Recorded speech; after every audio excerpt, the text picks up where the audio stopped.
Ja seuraavaksi me lasketaan yksi jakolasku. Meillä on täällä 136 jaettuna 2. Ja nyt kun havainnollistetaan algoritmia, jakolaskun algoritmia, niin kyse on siis osituksesta. Ja lähdetään liikkeelle niin, että me laitetaan nyt ensin se 136 tänne alustalle. Eli 1 satanen, 30 ja 6 ykköstä.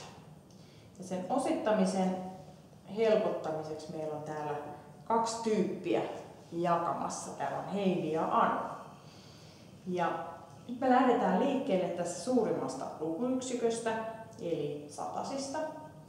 Ja ensin lähdetään jakamaan sataset tasan 2 kesken.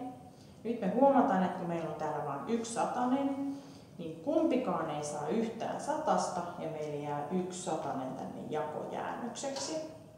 Nyt täydennetään laskua. Eli kumpikaan ei saanut yhtään satasta. Me laitetaan 0 satasten kohdalle ja sitten tarkistetaan, laskettiinko oikein.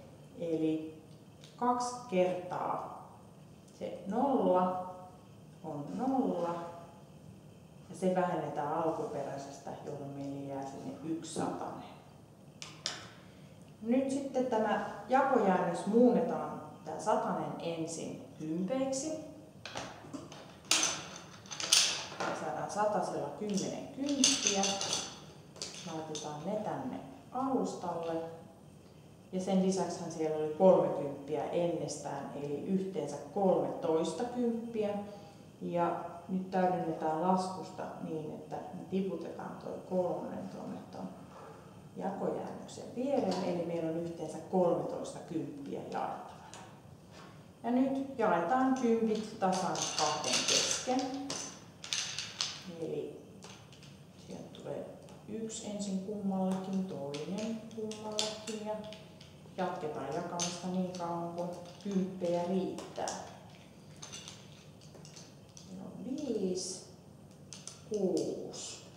6 kymppiä sai kumpikin ja sen lisäksi jäi 1 kymppi jakojäännökseksi. Nyt täydennetään taas laskua. Eli täällä on 2 kummallekin. Kumpikin on saanut 6 kymppiä. Täydennetään se tänne vastaukseen. Ja sitten tarkistetaan, laskettiinko oikein. Eli täällä on 2 kertaa 6 kymppiä. On yhteensä 12 kymppiä. Ja se vähennetään alkuperäisestä, jolloin nähdään, että sinne jää 1 kymppi jakamatta, niin kuin täällä meillä alustalla on. Ja sitten seuraavaksi muunnetaan tämä jakojäännös kymppi ensin ykkösiksi. Me saadaan sillä 10 ykköstä. Ja ennestään siellä oli 6 ykköstä. Eli meillä on yhteensä 16 ykköstä jaettavana. Ja tässä vaiheessa täydennetään laskua niin, että tiputetaan nuo alkuperäiset ykköset tuonne jakojäännöksen viereen. Ja sitten jaetaan taas 2 kesken.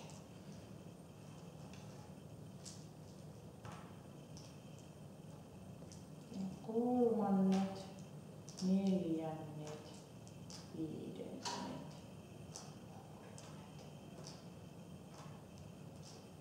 Ja näyttäisi siltä, että 8 tulee kummallekin.